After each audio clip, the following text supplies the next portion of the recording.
All right. Hello, everyone. So today in the Climate Fiction Book Club meeting of the month, we're going to talk about How Beautiful We Were by Imbolo Mbue. I did not look up how to say that, but that sounds about right. Yes, do you guys want to start with like introducing yourself and then what you thought of the book? Sure.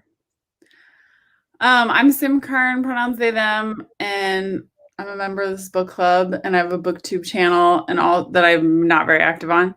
And I'm also an author of climate fiction. And I read, do you want us to also say what we thought of it, like Yeah. generally? Okay. So I just finished this earlier today and it was incredibly powerful, I thought. I thought it was beautifully written. I thought it was really innovative in how it was written. I think it's an important book. I have so many feelings and thoughts. I'm really excited to talk about it. So, yeah. This might be one of my favorite things we've read for this entire. Cool. Hello, I'm Sage. My pronouns are Z, Zimzer, and I am in my Halloween costume as well. I have a YouTube channel also. And you're a writer. And I am writing. I also really enjoyed this book in like it made me very sad kind of way, but I do think it was maybe definitely some of the best climate fiction that we've read because it is so real, even though it's a fictional story. So yeah, I liked it even though it was sad. I did listen to the audiobook and some parts were hard to follow like the narration, so I think that was just maybe also me not being able to really listen to audiobooks very well with a screaming child. So yeah. Cool.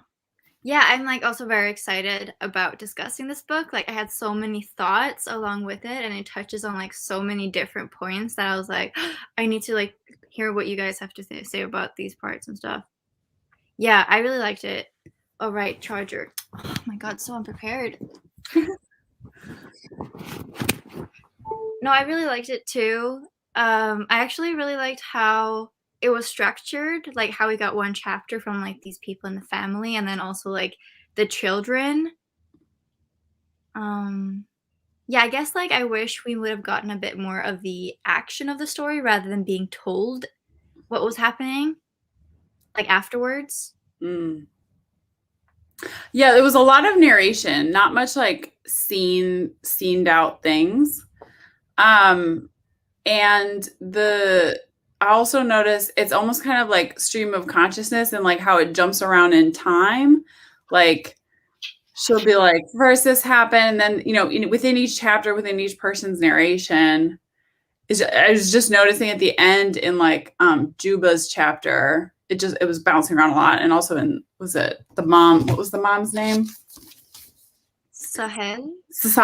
Yeah, in her and Sahel's chapter, it was like jumping around in time a lot, like to before Thula started going to the local school, and then the day she was going to America, and just jumping around in time. But it made me feel like maybe that's sort of channeling like the oral storytelling tradition that it's more narrative than like written out as a scene happening before your eyes.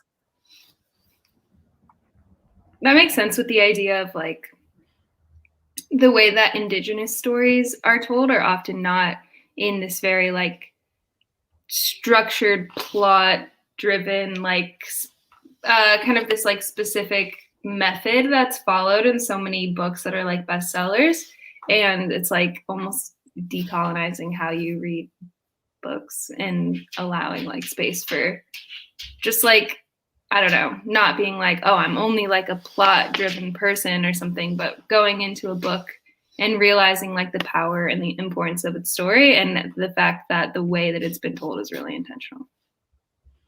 I was sort of relieved too. Like when the massacre happened and she told us about it, like, and now it's years later. Yeah. I was like, oh, thank God. Like, Mhm. thank you for sparing us. Like, we didn't have to, live that moment by moment. Yeah, there were times I was sort of grateful for the distance that the narration gave you.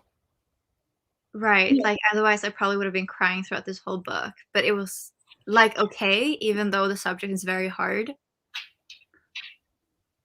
Yeah, the hardest it was hardest for me at first. Like just the very first chapter before, like when the guys were coming from the village, before you knew they were going to fight back at all, like before Conga stole the key. That was the hardest part for me because it was just endless despair, and you didn't see any way like that this was going to get better. And then Conga stealing the key ended up giving them all, hope that, and the reader hope that something would maybe change for the better someday, which it really doesn't. But at least I they was getting start fighting hopeful back. too. Huh? I was getting hopeful too towards the end. But, of Yeah. course, the American lawyers couldn't do anything, of course. What was I Yeah. thinking? And Yeah. Will and Sage haven't read the very, very end, so. But it doesn't get tied up with a neat, pretty bow. I mean, I'm sure you saw that coming. Like, yeah, Paxton isn't just like, oh, sorry, we're gonna leave these oil fields now. Mhm.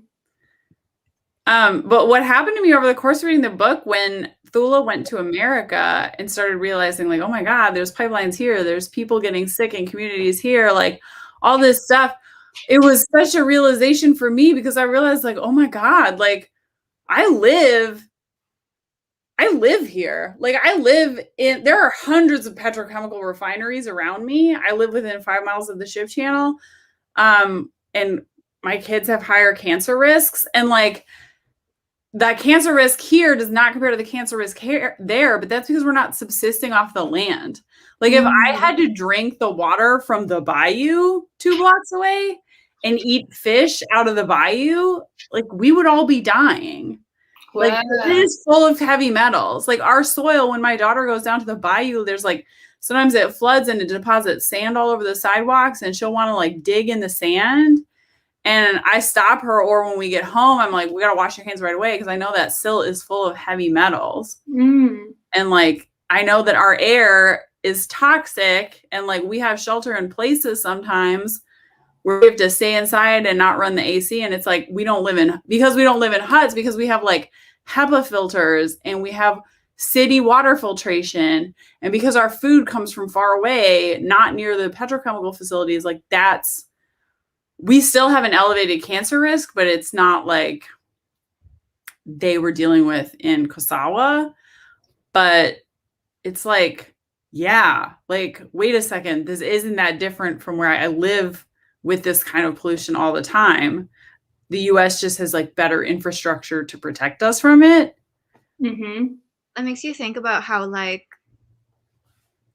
corporations or like the oil companies create this problem that only like Western society can kind of solve. Like if indigenous people, like the land is no longer like inhabitable or for indigenous culture and people and lifestyle. Yeah. And the apocalypse has already happened to the land here. Like this used to be, Houston was an estuary. It was an unbelievably lush coastal prairie with buffalo and otters and wolves and ocelots and deer and all kinds of animals, and now there's like that coastal prairie is like 0.01% of it is left. It's like one of the most endangered ecosystems on Earth. We've completely terraformed this entire coast of Texas. It was this super critical, all of the marine life in the Gulf relied on this estuary. All of the migrating birds migrating from South America to North America relied on this estuary, and we've like totally destroyed it. Like almost completely. The ecosystem is almost extinct. And we replaced it with all this petrochemical industry. And that all just like happened before I was born. But the indigenous people that originally lived here, like what happened to them was like every bit as terrible as what happened in Kasawa. Mm-hmm. That worse because they were genocide. Like in the Karankawa people who lived in Texas were entirely genocided. There's no living survivors. And there are some survivors of the Atacapa Ishak who lived like more along the coast, like right along the coast. But they're not like a formally organized tribe or anything. So all that shit happened here also where I live. Yeah. And it's still in process of expansion. Definitely not. I mean, yeah. I have an article coming out next week about this polluter, and even the politics aren't better. They're just more bureaucratic. Mm-hmm. I have an article coming out next week. We have this plant near us that manufactures butadiene, which is a fucked up petrochemical, right? It's used in rubber production. Their plant in Port Neches, which is like an hour east of here, blew up in 2019. And that same year, even though their plant there blew up, the one here in Houston downtown actually leaked more chemicals that year than the plant that blew up. They want to expand now their Houston plant to make up for the plant that blew up in Port Neches. And if it blew up, it's right near a high school. The blast radius of it includes a high school. Mm-hmm. And there's been a fight to try to not allow this permit and not allow them to expand. And basically the TCEQ, which is our environmental organization, is like, oh, we actually can't stop them because according to our laws, if they fill out the form correctly, we cannot deny them a permit. Anyway, sorry, I'm going on a tangent about my shit and not the book, so I'll stop. That's like, it's so relevant. Our laws are just as corrupt. It's just like a little bit more bureaucratic and like a prettied up pig, but it's still like all the same corruption and greed and everything, you know. It's a better disguise now. Yeah. Yeah. Exactly. Like Philip said too. Mm-hmm. Yeah, exactly what Philip said. That was just such like a moment for me where I was like almost like reading this with like almost sort of a white savior mentality or feeling like, oh, these poor African people and all they have to deal with. And then when she went to America, it was like, oh shit, I deal with shit too. Mm-hmm. Fuck. I was also reading about just the comparison to Ecuador and like this whole situation and how Chevron, well, previously Texaco, but now Chevron went in and drilled in the Amazon and like poisoned the drinking water, like same exact thing. And there was actually a reporter there too, who like a really similar storyline to Thula. Was that? Mm-hmm. Or, I don't know if it's Thula or Tula.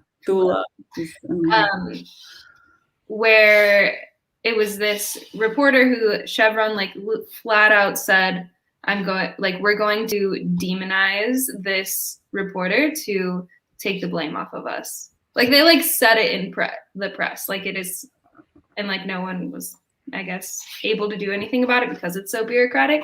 But now like that reporter is on house arrest and criminalized for trying to report on the damage that they've done in Ecuador, which is like so much.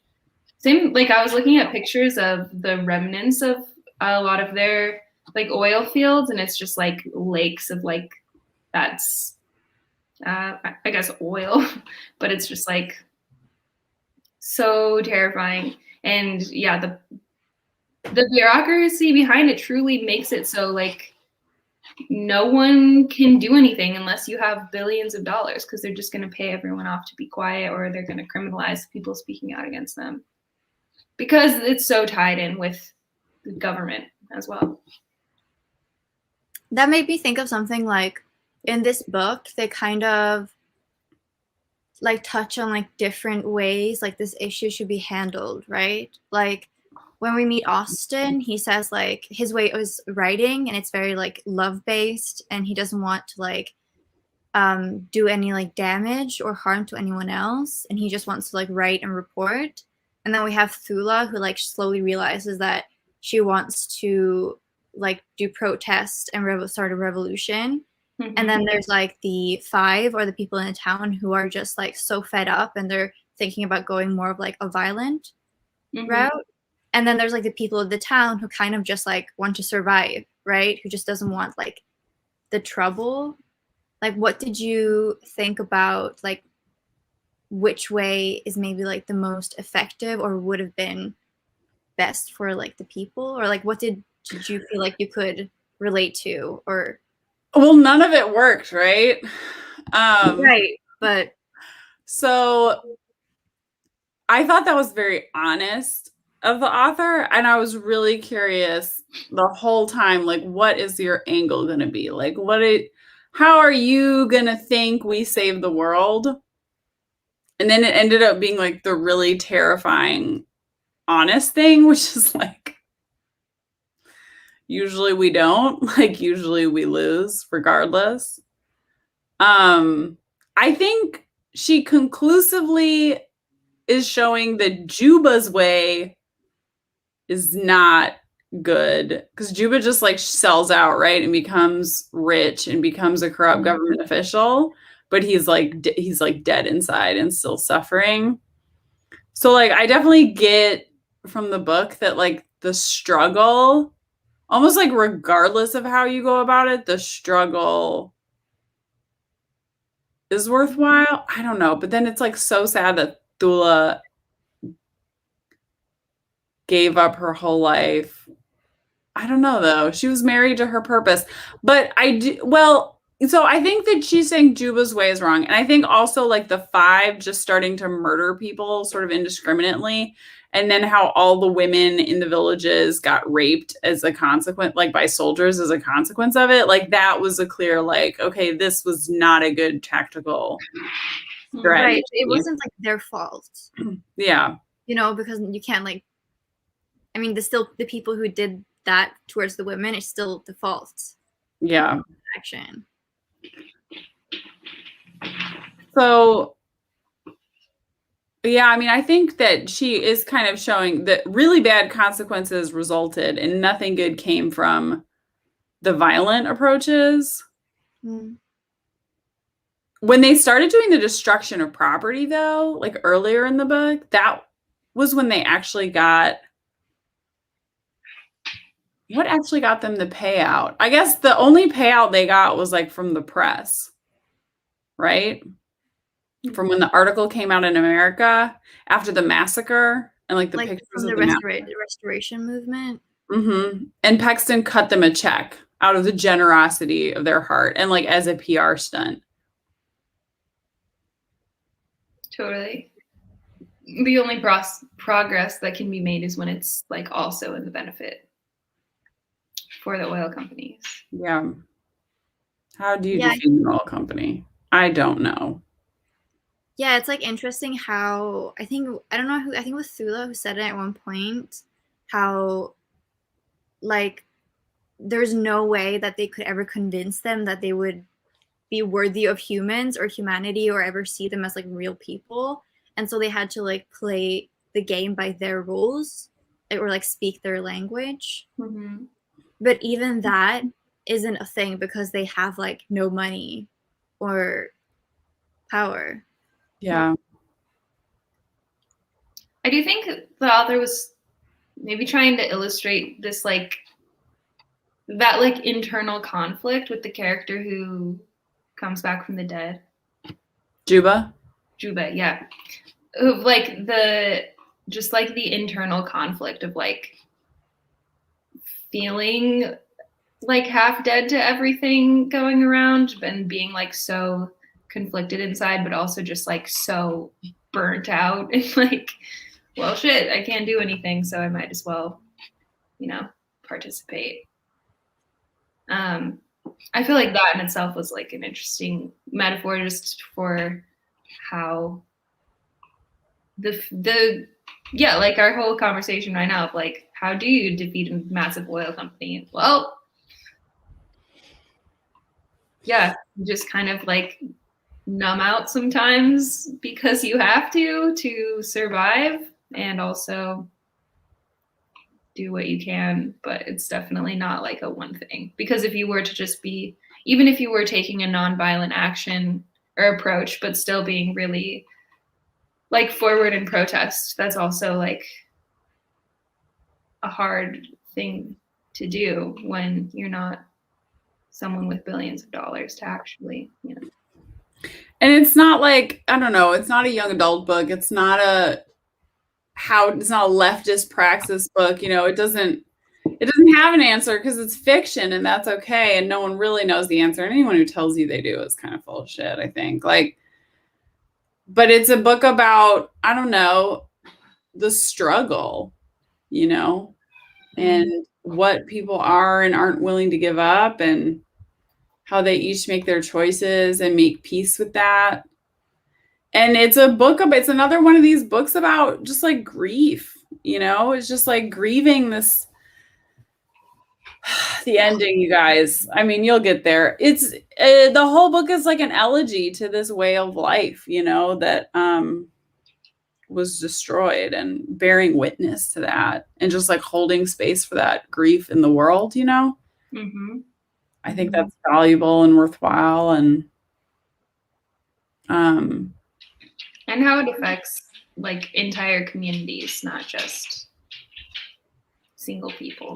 And how global it is. I mean, that's just, again, the thing that really struck with me, and how the globalness of our economy, but the lack of any kind of global government authority, means that these corporations do whatever they want and they run the world. And like, there is no government that can really hold them accountable. The American government says it's not our problem, you know, and well, the American government says we're making too much profit off of it. Yeah. And we can't protect ourselves here. We can't protect our land and water here, you know? Mm-hmm. I also found it interesting at one part where they were kind of like resentful of that other village, the one who was like working much more with the gardens, who had like home and medicine, and how for a long time they were like angry at them, like their sister village, when they were actually suffering just as much as them, but like in a different way. Yeah. And I've had friends who work at refineries, you know, because they have to, because, you know, or because those are the good paying jobs here. And, you know, I've had students who graduated and went on to work in the refineries, and it just always kind of broke my heart. I know those are really like soul crushing places to work. I know that the culture is like really vile. I have some friends who are like very sweethearted boys, and they were like in training to be electricians, and they worked on the oil fields for a while. So they would go to like the Permian Basin, to like West Texas and Oklahoma, and be working on setting up like new oil infrastructure there. And these are like environmentalists. One of the dudes luckily has like left that job and now works for a solar company.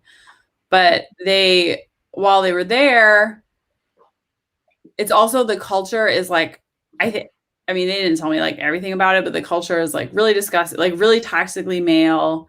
They take over these like small towns and stay in motels, and there's a lot of bad dudes that they were working with, you know. I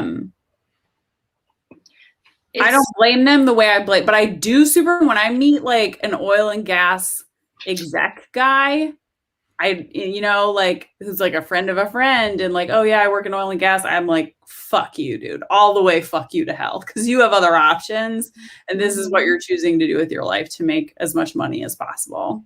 Yeah, that's a huge thing in Oregon. Like, I got maybe on the West Coast in general, maybe everywhere, I don't know.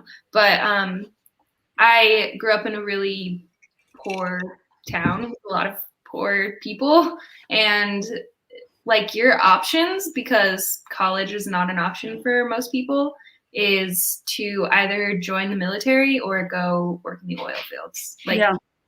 Those are pretty much the options, unless you want to just make minimum wage and live in a shitty apartment forever. So like it's got like such a chokehold on the economy and the exploitation of people without money. Like it's wild. Yeah. And even in places where we aren't drilling as much as like the Midwest. Yeah. It's kind of also like how maybe like the Wojabeki in this book, like they like really hated him and blamed him for like so much of their problems. But he was probably like in a similar situation where like even if he had said no, like of course Paxton would have done the exact same thing. Like he didn't actually have any choice. But it seemed much easier for them to like blame him for a lot of it. Mm-hmm. Well, and that's such a like effective manipulative tool, is to like pin smaller communities against each other or put the blame on like just a person like working in the system because they have to. Like that's, I don't know, very classic like abusive power play. He did take the brick house, though. You know, he took the brick house and he took the water filter, and I don't know. Yeah, I got the sense that Wojabeki at the beginning of the book was like very complacent and fine with being like fine in his role, until then once they kidnapped the 3 oil execs, then he decided to like, okay, maybe I'll work a little harder now to like advocate for the village. Mm-hmm. I think one thing too that's interesting with like the whole concept of education, and I think someone in the comments mentioned like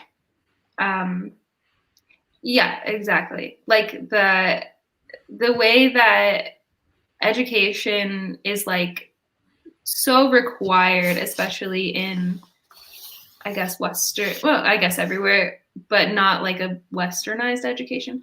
I don't know, but you need like a certain level of just like awareness of the effects of what the oil company is doing, to be able to advocate against it.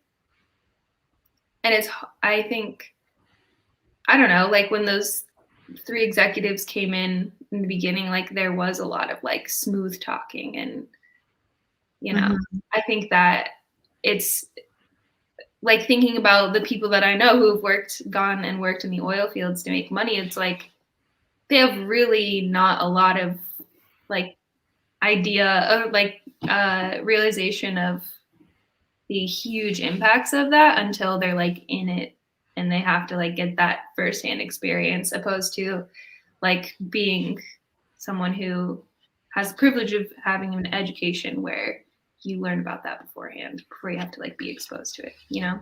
Right. So I wonder if that was like part of kind of Wujabeki's like experience. I think also actually, despite all his flaws, like Juba, he says also like how people who've been through this would be like the best to be in power because they know firsthand like what he's had to go through and the village had to go through, and they should be the people who like are in charge later. Then he gets just as corrupted, though. I know, but he says that at the end. He said that at the beginning, but then he was like, I was in government for like 5 minutes, and then I realized I was totally wrong about that. That everyone was going to get super corrupted as soon as possible. Mm-hmm. It was so, yeah, it was so dark. It also made me really sad, like speaking of like putting blame and stuff, how for like a lot of the first portion of the book, like the whole Kawasawa and like Kosawa, how they feel like they're being punished by their ancestors for like something that they did, or like like they deserved it because of like the spirit was like seeking a revenge, or their ancestor did something bad. And that really broke my heart, like how they were blaming themselves for no reason at all for a long time.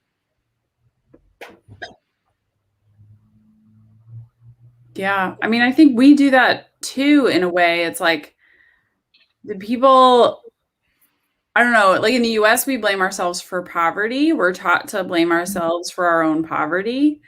And that's the whole entire mythology of the US is if you just hustle hard enough, then you would be rich. Um, and since environmental racism only happens in these low income communities, like, you know, people live here because this is where you can afford. We can't afford to live in a part of the city that isn't polluted. Or we have to move like way out to the suburbs. And then there's all kinds of, oh, there's hurricanes or the drinking water's bad in some of the suburbs because they're not on city water. And like, or you just have to live among Trumpers, which is like, I'd rather die of cancer.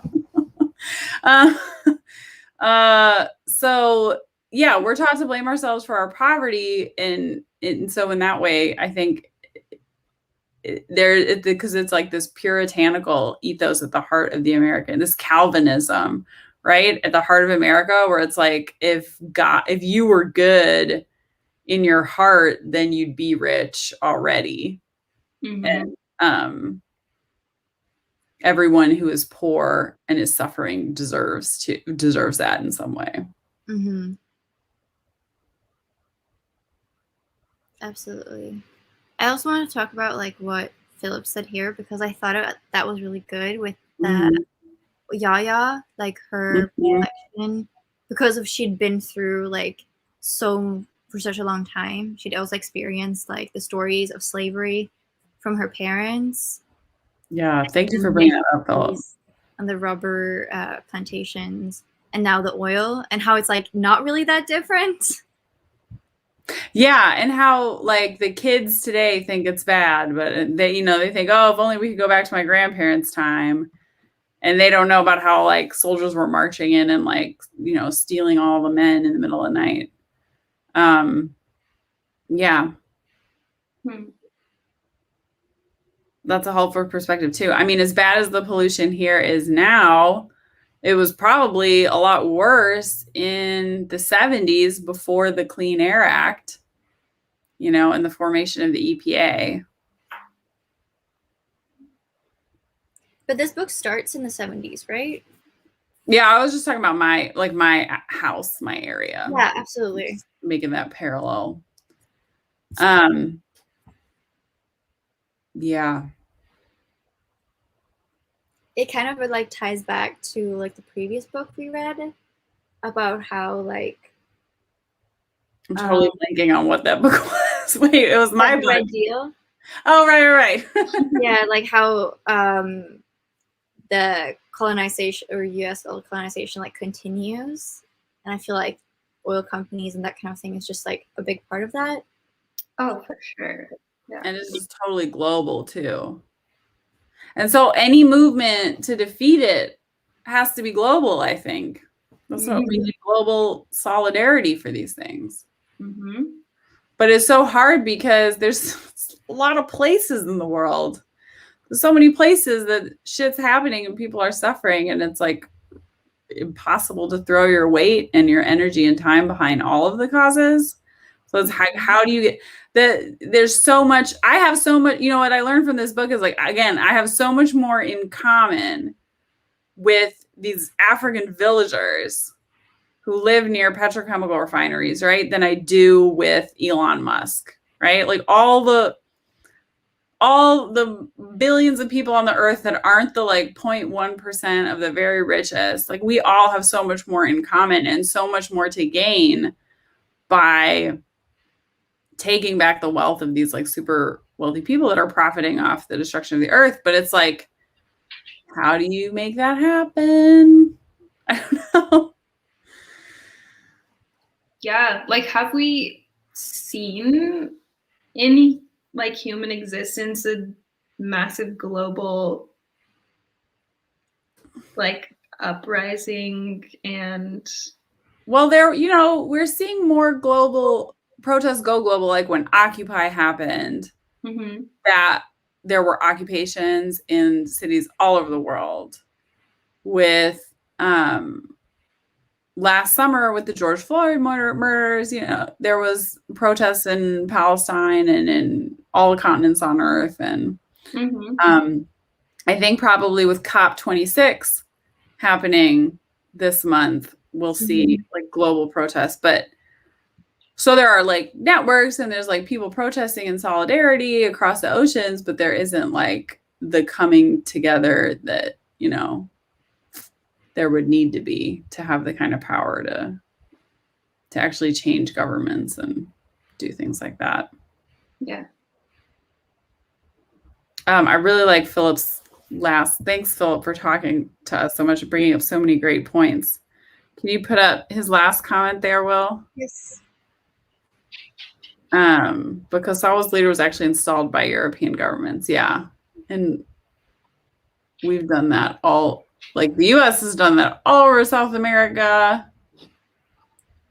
the Middle East. And Europe did that first to America. So yeah, it's like if the local government doesn't let us just drill and extract whatever we want, then whoops, they get assassinated by the CIA. I have to go take a loaf of sourdough out of the oven. Oh, cool. Show us that rise.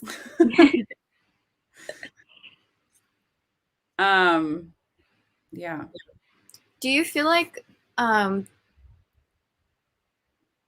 I feel like it would be helpful if there was some sort of example, like a country or even like a city that was doing something that can be like replicated on a global scale. I guess that comes back to like, I guess it's just like organized. There are like lots of little victories and things. I mean, I thought it was super cool recently. Like South Korea had a general strike, like a general strike where everybody's walking out of work, you know, like millions of people. I don't know how many people have participated, but like everyone striked at the same time. That is just so unthinkable in the US to have that level of like labor organizing because we're so hostile to labor organizing here. But we are having more strikes this year than we have had in a really long time because the pandemic kind of woke some people up to that. And conditions have just gotten so bad. But yeah, I mean, I think it's like organizing. I think Thula was on the right track with her revolution and peaceful protests and like mass movement. You need like huge numbers of people. It can't be 5 people with guns like shooting people at random, you know. And that's my frustration with some of the like left, like extremely radical leftist peoples that I know who are like practicing at a gun range for when the glorious revolution comes. And I'm just like, I don't see that. I don't see guns doing anything. Yeah, that's not part of it, baby. I really don't think that's going to do anything. Because they're always going to have more guns than us.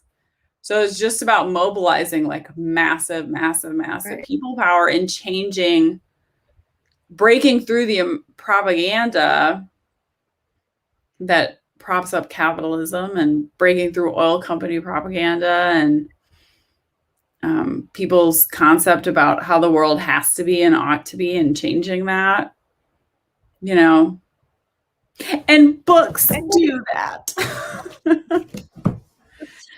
Yeah, I really enjoyed reading this book. Wow, look at that nice rise. That's a good rise. Look at those peels. Oh my goodness. Dang, I've never had a loaf of sourdough work out. I bake all the time, but I can't get sourdough to work. I think it's our humidity. Oh, that could make sense. I've been going hard on the sourdough. It looks really good. I'm very jealous. Tell us your stories. Thank you. Yes. Been exciting. Blogging on Instagram. Did y'all get to the part that was extremely disturbing and upsetting? And you know what I'm talking about towards the end of what the 5 decided to do to Thula without her consent? Yeah. Wait, that's not that far to the end, is it? It's not like super close to the end. Yeah, it's like the ritual thing. Yeah, the ritual. Did you read about that, Sage? I don't think so. Okay. But there's a lot of just like general, like maybe the most annoying part, like sexism in this book. That is just like, I understand because it's also part of their culture a lot. but I think it was bothering me still a lot. It really bothered me what happened. They do something to Thula that is such a violation in the name of religious ritual, and they do it without her consent while she's unconscious, and it is horrifying to me. And I don't think that's just Western sensibilities, because they knocked Thula out to do it. Like, they knew Thula would have said no, and they didn't give her a chance to say yes. And it's really fucked up, but the way it was presented in the narrative, it didn't seem like the author was like all that critical of it. But maybe, I don't know, maybe this kind of thing is done. I don't know why that was included. That was the one thing that just really threw me from the book. It was the children that did it? The five who like become radicalized, they do it to her. With the like reborn medicine boys. There were a lot of like weirdly like conversations about sex in this book that also maybe felt a little unnecessary to me. I don't know. Yeah, and then there was like the whole friend that Sahel had, who was like, I was like, is this about to go a queer direction? Are the women and then the author didn't even go there. I'm like, why even mention that? Yeah. I think she was queer, right? Yeah, I think so. I mean, she obviously was, but yeah, then that didn't get explored. That was a little bit unsatisfying to me as well. I would have liked to like actually get into that or find out what happened to her later on. Right. She just drops out. Like the idea too of like the widowed wives like just go like meeting up and having sex with each other, like could have been such an interesting direction to go in, like just in terms of queerness being like inherently radical and making a connection there. And there were times, but like, and so with that, and there were other times where like the inherent like patriarchy of the villagers, like on the one hand, she was like representing it realistically, I feel like. But also showing some criticism of it, but like in a fair way, not like there were some benefits. People can find some purposes in these kind of really structured, rigid gender roles. And like, it didn't feel like a very like reductive representation, but the ritual just felt so wrong and horrible to me. And then nothing ever happened. Like, it was like, and we did it, and we're glad we did it, and nothing ever came from it. I wonder if it was like some sort of like representation of how, like, because she was a woman, she would never be able to like overthrow this by herself. Like, I don't know, like, were they it was like a metaphor for something? Maybe I think I think they never respected her. I mean, okay, and maybe that is the point, is like even the five that she'd grown up with and everything, and that looked to her for advice and everything, they couldn't respect her without violating her in this way or something, you know, like, and they didn't respect her enough to ask for her consent over this thing. And maybe she was just showing like, look at this fucked up thing, that even though she's like devoted her entire life to this village, like, look at this fucked up thing they did to her. But it sort of didn't feel like that. It sort of felt like just like, and then we did this ritual, and that was a normal, fine thing to do. It's unfortunate. Yeah.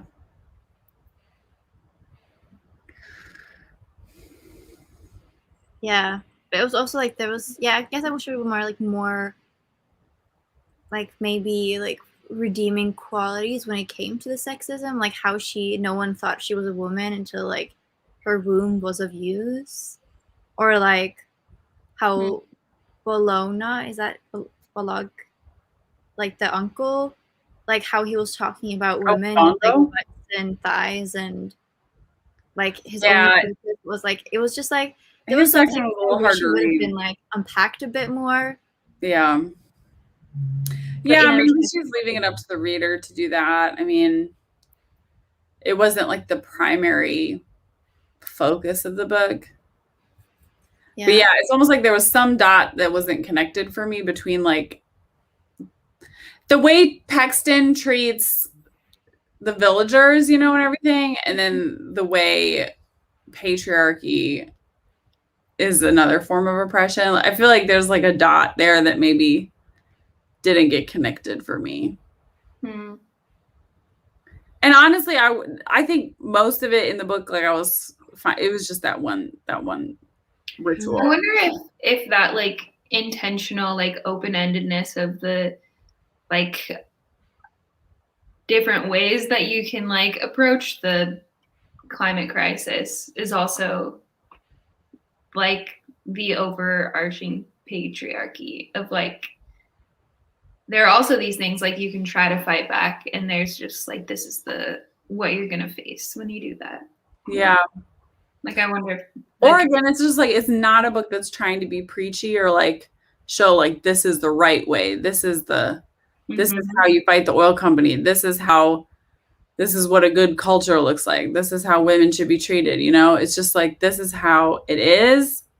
This is a realistic, even though it's a fictional country that she created, right? It's like clearly based on, you know, her experiences in Cameroon, and Paxton was like Exxon, right? Like, and the real things that happened there in Nigeria, got all over West Africa. Yeah, just more like telling a story about kinds of stories that happened in West Africa in the 80s and 90s and today continuing. And I feel like even if there was no like conclusion, so to say, I still find this book like useful in a way. Like I feel like something like this book serves like a lot of purpose, even though the purpose never was stated. So I like that. I'm glad you picked it. And when you picked it, I sort of had this feeling of dread because like I've read about, you know, Exxon and Shell in West Africa, and like it seemed like too scary to read about and care about. You know, I was like afraid of this book. I was like, how much is this going to destroy me? And then when I read something like this and I realized like, oh my God, I have so much in common and in solidarity with these people in a way. And like, we should all be fighting together. And I don't know, you almost kind of just like read it and bear witness to it and then survive. And then like, you're even more fired up to like fight against oil companies. That's what I would say. People should read it. Yeah. Agreed. I read this other book, Energy, but it's called Oil and Water by Habila. Like giving up. Okay. And it's also like about in Nigeria about this what's it called? Writer who goes there to like look for a missing like daughter of an oil executive because he's been kidnapped by like someone from the town, and he's just there to like report and everything. But that one was like almost harder to read because it's like very dry and brutal, and like there's a kid who gets like tortured by being poured like petrol on him and stuff. Oh, and I feel like this book was, even though it's not like better because of the things that happen, like yeah, it's more encouraging. Yeah, like in a lot of ways, the reality is still darker than this book, which was really dark. Yeah. But this book also showed like people, I don't know, also that it's not just brutal. Like when you read the news about something like this, they take the worst moments and the worst stories and the darkest stories, and that's what they report on. But there's also like it almost humanizes it more to be like, and we got married and there was dancing and there were babies, and like that's how these things unfold, right? Like that's how history unfolds, even when you're living with like the worst calamities that are just sort of unbearable. Like people find a way to go on with their lives and find joy and meaning and even when everything around them is dying and being poisoned and being destroyed. Absolutely. Can I ask you guys about my next pick, because I have kind of a wild idea, or do you have any final thoughts about How Beautiful We Were? No, I like this one about like activism from a place of love. Like I love that so much, and I think like it needs to be encouraged more, and I think that's the way to go. And I also like in the end that Thula, when she did like the revolution, there was like kids choirs and like I don't know, like the art with activism, and yeah, hopefully that's pushed more. Yeah. This is I think I've changed my next pick also. No, wait, I got it. Oh, okay. Oh, wait. I got Fox Hunt, and I'm really excited about it. Wait, is this your pick? This is Sage's pick. Okay. I just got it ahead of time. Nice. Okay, I'll keep it. I think it'll be a good change of pace. But I do. Let's read the synopsis. I can read it. I've got it at the back. Oh, yeah. Read it. In a lush solar punk future, plants have stripped most of the poison from the air, and bounty hunters keep resource hoarders in check. Orpheus only wants to be a traveling singer, famed and adored. She has her share of secrets, but she's no energy criminal. So why does a bounty hunter want her dead? Not just any bounty hunter, but the wolf, the most fearsome of all, the order of the vengeful wild. Orpheus will call in every favor she has to find out, seeking answers while clinging to her pride and fending off the hunters of the wild. But she isn't the only one at risk. Every misstep endangers the enemy she turns to allies, and the allies she brings into danger. So it's like solar punk, cities that are like urban but very greened and cool. Okay, yeah, I think that'll actually be a good like, counterpoint to this one. Yeah, especially in like the peak of seasonal depression. Okay, so then I have three. I'm going to present y'all with three options. Okay. The first one is the wildest, which is because it's so big. I was saying maybe we could read half of it.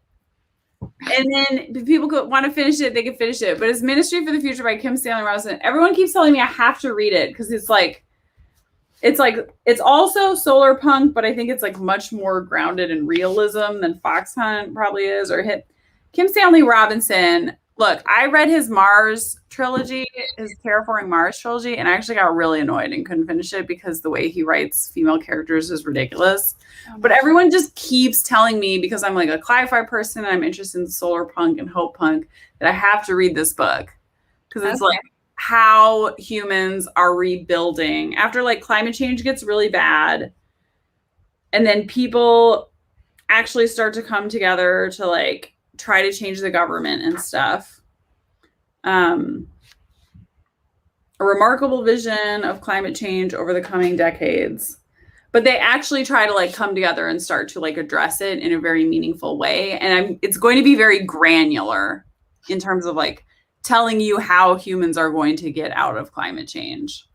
But it's going to be really big, and it might be kind of annoying and a bit sexist. The audiobook is 21 hours. Dang. You know what we can do? If you have like options, we can also just like post a poll on Instagram or Twitter, whatever, and have people vote and see. That's true. So I was thinking we could be like read half of it in the month, and then people can decide if they want to like keep going or DNF. It is a very popular book, so there are like used copies available, and libraries will have it and stuff. Okay, the other one I have option is called 470. And that one's like a very realistic, but it's like a survival story. So it's like set in like northern coast of Australia, and it's like climate change. I think it's like set 10, 15 years from now. Climate change has gotten really bad and like supply chains collapse. And it's like a survival story basically about like a family having to learn to like live off their land as sort of society breaks down. So maybe kind of similar to like Moon of the Crusted Snow that we read. And then the third one is Bewilderment by Richard Powers, because I really loved his Overstory book. And this one is contemporary sci-fi. So this is the astrobiologist Theo O'Brien searches for life through the cosmos while single-handedly raising his unusual 9-year-old Robin following the death of his wife. Robin is a warm, kind boy who spends hours painting elaborate pictures of endangered animals. He's also about to be expelled from 3rd grade for smashing his friend in the face. As his son grows more troubled, Theo hopes to keep him off psychoactive drugs. He learns of an experimental neurofeedback treatment to bolster Robin's emotional control, one that involves training the boy on the recorded patterns of his mother's brain. So like a little bit of sci-fi. With its soaring descriptions of the natural world, its tantalizing vision of life beyond, and its account of a father and son's ferocious love, it's Richard Powers' most intimate and moving knowledge. At its heart lies the question, Sage, how can we tell our children the truth of this beautiful, imperiled planet? Aw. Which is something that I wrestle with a lot. So, yeah. So also this one, all 3 of those I want to read. So which one sounds good to you, or do you want to do a poll? Either way. It might be fun to do a poll. Okay.